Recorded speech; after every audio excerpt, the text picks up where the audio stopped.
it starts by e4, e5, and after f4, ladies and gentlemen, we have entered into the king's gambit. And in this video, I'm going to be showing you how to punish this gambit. So let's get right to it.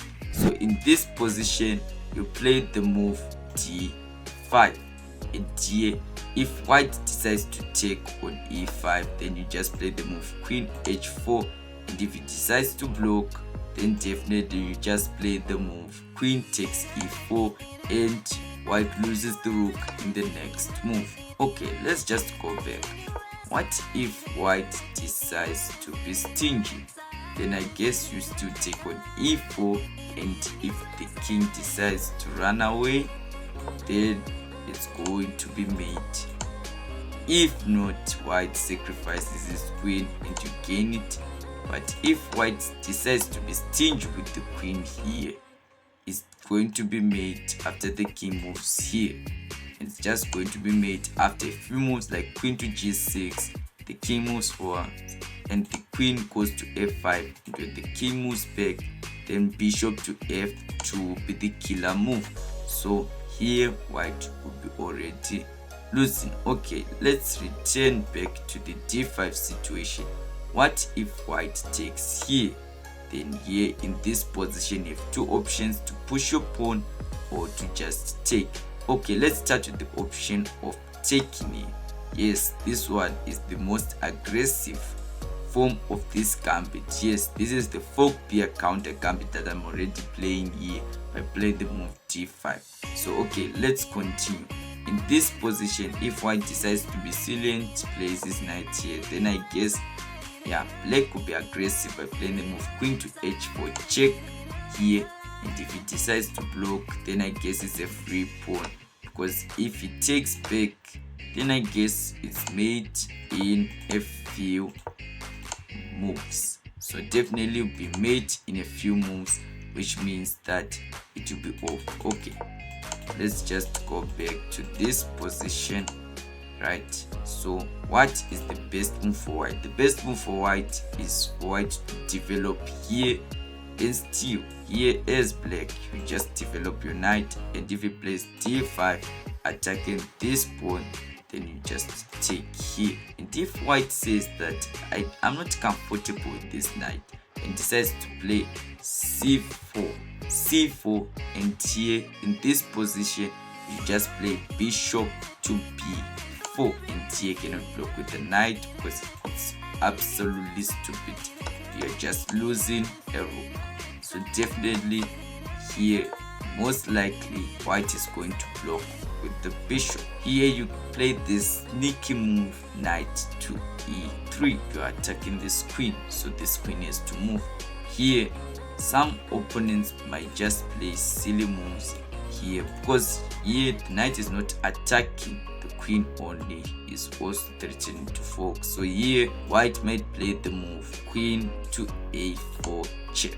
Yes, some stupid opponents can play that move, and you just fire with the bishop. And here if he takes, then fork, the queen is dead, the king is forked. This is a fork, so this is a very bad position for white. So here white is forced to return back. Then here just play the move knight to c6. If he fires your knight, then just play the move knight to a4. Remember, the queen cannot take here, which means that the top engine line here is queen takes b4, so that he can be safe. But some opponents might not want to sacrifice their queen for the bishop, so most likely some of them are just going to take their queen to the center. Then you just play the move bishop to f5, and when the queen comes in, then queen to e2 is the way to go. So here you've got a much more comfortable position, and they're threatening to fork. Here the only way of preventing it so far is the move knight to d4. So here this position, just take that knight and you're threatening the fork again, right?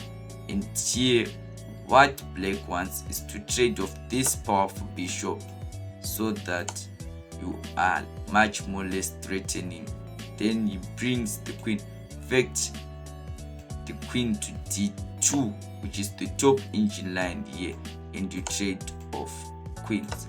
Why is black doing this? Because here, to be honest, this position is full of pressure.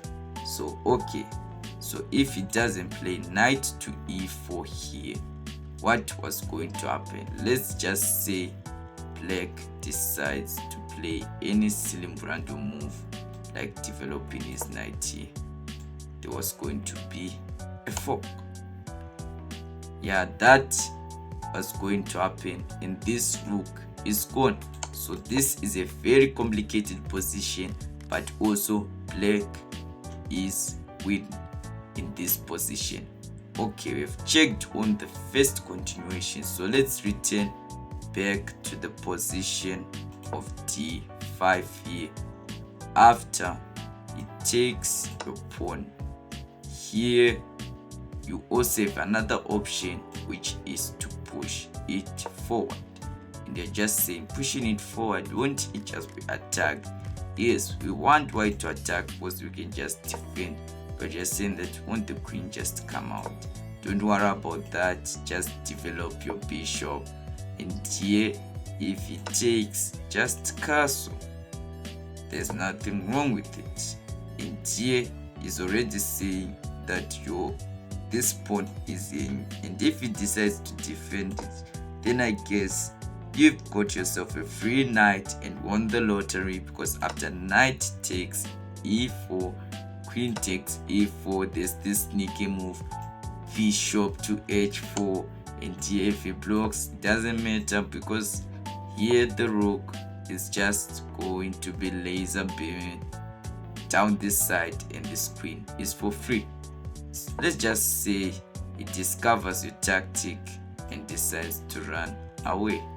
Then still rook to e8 is the move, and when the queen moves here, back here, just give a check.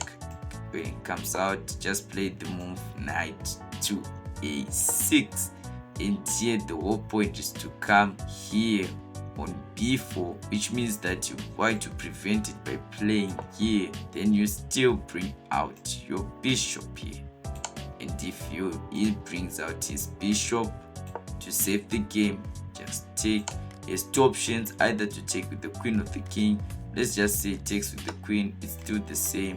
Fire, it comes back, and here in this position, just play the move queen to f6. If it decides to fire your bishop here, this is the most interesting part. Don't mind that bishop, don't even take that pawn, just play the move rook a e8, and here if it takes, then I guess you shall sacrifice. First, no sacrifice, right? Let's just say you play the move queen to f5, check, and here if the king blocks, then you sacrifice the rook. Yes, you sacrifice the rook. So here if it takes, then I guess it's checkmate in one. So here he's forced to take with the queen and lose a free queen, because if it takes again, it's checkmate in one. So definitely that's a very bad continuation. So which means that after you take, you get the queen for free and end up mating your opponent in a few moves. After check, he returns, there's another check, and after he comes back, then the knight goes here. And here the only way to prevent knight to c3 checkmate is to play this knight and take, then the rook comes out. So then you just still play this check. When the king runs away, then you just mate your opponent. So you already see you are already winning. So let's return back to the d5 situation again, and let me show you where the last trap is coming from. What if your opponent decides to counter the counter gambit by playing the move d4? Then you just take. Yes, at this one you just take. And after he plays, it takes there, you just defend. Do not worry about that. And if it decides to be aggressive, then you just play in the center. And if it decides to bring his knight so that you can trade off and it gets away with the pawn, be stingy, bring out your bishop. And here if it just says free pawn, then I guess the game is over, because you just say check with the bishop, and here you just take with the knight. And I guess after it takes, yes, the queen was hanging, it takes. So guys, like and subscribe for more traps, and thank you guys for watching, and see you in the next video.